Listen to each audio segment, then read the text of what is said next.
সুপ্রিয় শিক্ষার্থী বন্ধুরা, তোমরা কেমন আছো? আশা করি ভালো আছো। তোমরা যারা এবার ৫ম শ্রেণীতে পড়াশোনা করছো, তোমাদের জন্য আজকে ১ম অধ্যায়ের ১৬ পৃষ্ঠার অনুশীলনীর ৮, ৯ এবং ১০ নং প্রশ্নের সমাধান করব।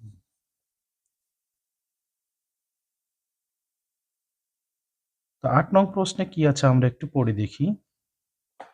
কোনো বাড়িতে ৯৮,০০০ গ্রাম চাল আছে। তাদের যদি প্রতিদিন ৬৫০ গ্রাম চাল লাগে, তবে কততম দিনে চাল শেষ হবে? উত্তর ক্রমবাচক সংখ্যায় লিখতে হবে। তোমরা অঙ্ক করার আগে অবশ্যই প্রশ্নটি ভালো করে পড়ে দেখবে। তো প্রশ্নটি আবার পড়ি। কোনো বাড়িতে ৯৮,০০০ গ্রাম চাল আছে। তাদের যদি প্রতিদিন ৬৫০ গ্রাম চাল লাগে, তবে কততম দিনে চাল শেষ হবে? তাহলে অঙ্কটি আমরা কি করতে পারি? ৯৮,০০০ গ্রাম চাল আছে, আমার প্রতিদিন ৬৫০ গ্রাম চাল লাগে। তাহলে এই চাল দিয়ে ওই পরিবারে কতদিন যাবে? অথবা কততম দিনে চালগুলো শেষ হয়ে যাবে? সেটা আমাদের বের করতে হবে। তো চলো আমরা কথা না বাড়িয়ে অঙ্কটি করে ফেলি। তো যদি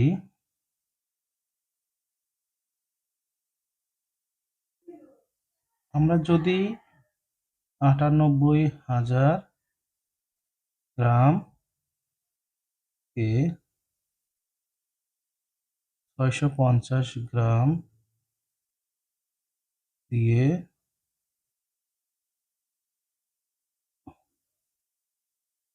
ভাগ করি, তাহলে ৯৮,০০০ ভাগ ৬৫০ সমান ভাগফল ভাগশেষ।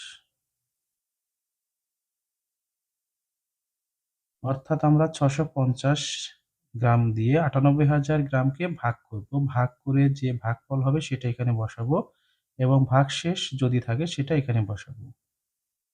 তো আমরা ভাগটা করে ফেলি। এখানে আমরা রাফ করি। ৬৫০ ভাগ হলো ৯৮,০০০। ৬৫০ দিয়ে আমরা যেহেতু ৩ সংখ্যা, এখানে ৩ সংখ্যাকে ভাগ করব। তাহলে কয়বার যায়? একবার যায়। বিয়োগ করলে ০, তাহলে বিয়োগ করলে থাকে ৩৩০। এখন এই একটি শূন্যকে আমরা এখানে নিয়ে আসব। তাহলে এখন ৬৫০ দিয়ে ৩৩০০ কে কতবার যায়? ৫ বার যায়। ৫ বার দিলে ৫ শূন্য শূন্য, ৫ ৫ ২৫ এর ৫, হাতের ২, ৫ ৬ ৩০ আর ২ ৩২।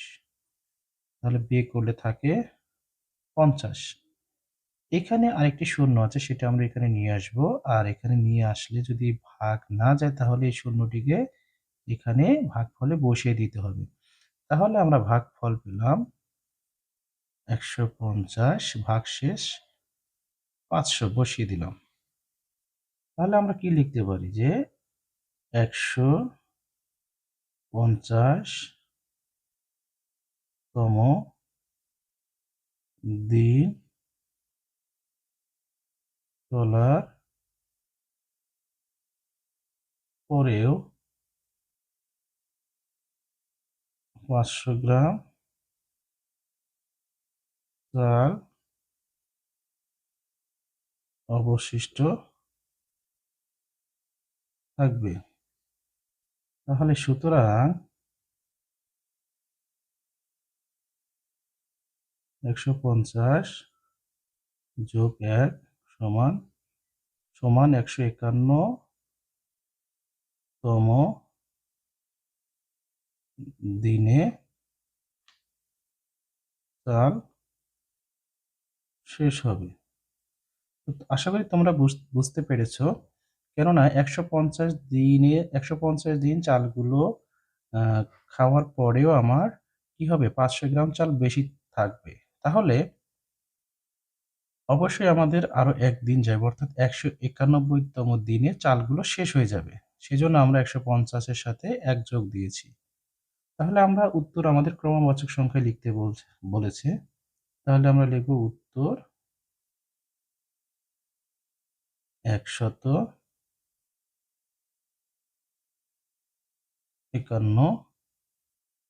তম দিন বা ১৫১ তম দিন। আশা করি তোমরা অঙ্কটি বুঝতে পেরেছ। তো এখন আমরা ৯ নম্বর অঙ্কটি করব। ৯ নম্বর অঙ্কটি কি সেটা আমরা পড়ে দেখি। একটি বই তৈরি করতে ১৩৮ টা কাগজ লাগে। ৭০,০০০ টা কাগজ দিয়ে কয়টি বই তৈরি করা যাবে? আরেকবার পড়ি। একটি বই তৈরি করতে ১৩৮ টা কাগজ লাগে। ৭০,০০০ টা কাগজ দিয়ে কয়টি বই তৈরি করা যাবে? তাহলে আমরা কি করব? ৭০,০০০ কে ১৩৮ দিয়ে ভাগ দিলে আমাদের বইয়ের সংখ্যা পেয়ে যাব। তাহলে আমরা লিখব, আমরা যদি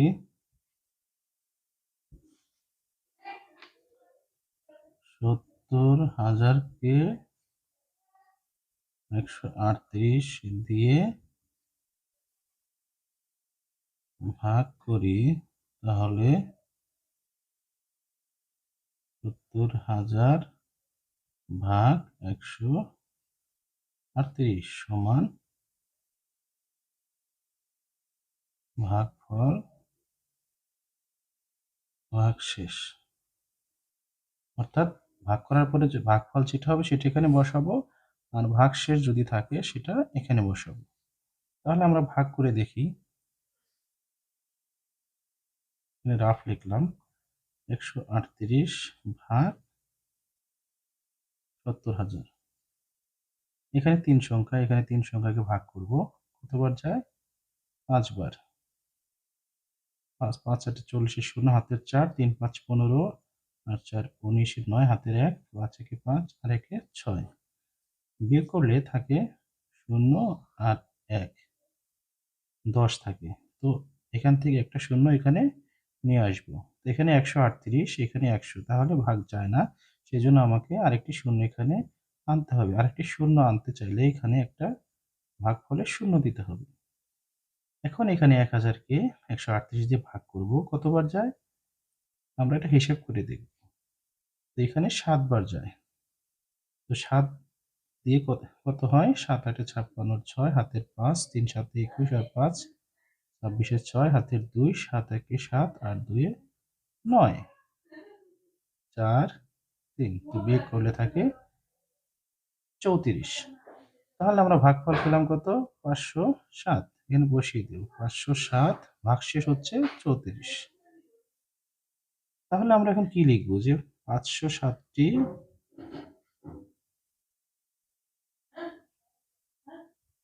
বই তৈরি করার পরেও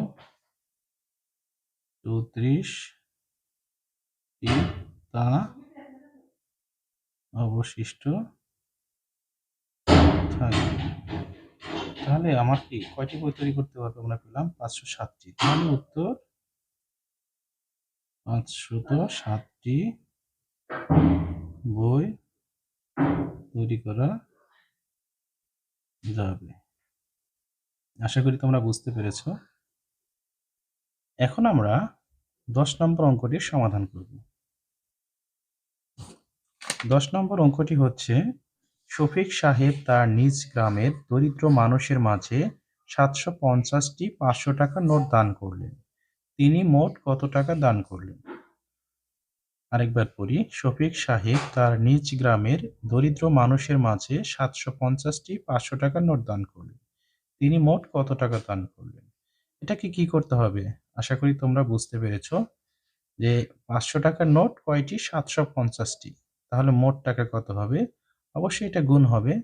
তাহলে আমরা এটাকে করে ফেলি। আমরা এটা সরাসরি লিখতে পারি যে 750 গুণন 500 সমান কত হবে? এই শূন্যর গুণগুলো তোমরা অবশ্যই শিখে ফেলেছো। এই 5 দিয়ে এই 2 সংখ্যাকে গুণ করব। তাহলে 5 5 এ 25 এর 5 হাতে হলো 2, 5 7 35 আর 2 37। আর এখানে একটা শূন্য, এখানে দুইটা শূন্য, মোট 3টা শূন্য এখানে বসিয়ে দিব। তাহলে আমাদের কাজ শেষ। তাহলে উত্তর কত হবে? উত্তর মোট 3,75,000 টাকা। তো ছোট্ট সোনামণিরা, তোমরা অবশ্যই অঙ্কগুলো বুঝতে পেরেছো। আজকে এ পর্যন্তই। সবাই ভালো থেকো। আল্লাহ হাফেজ।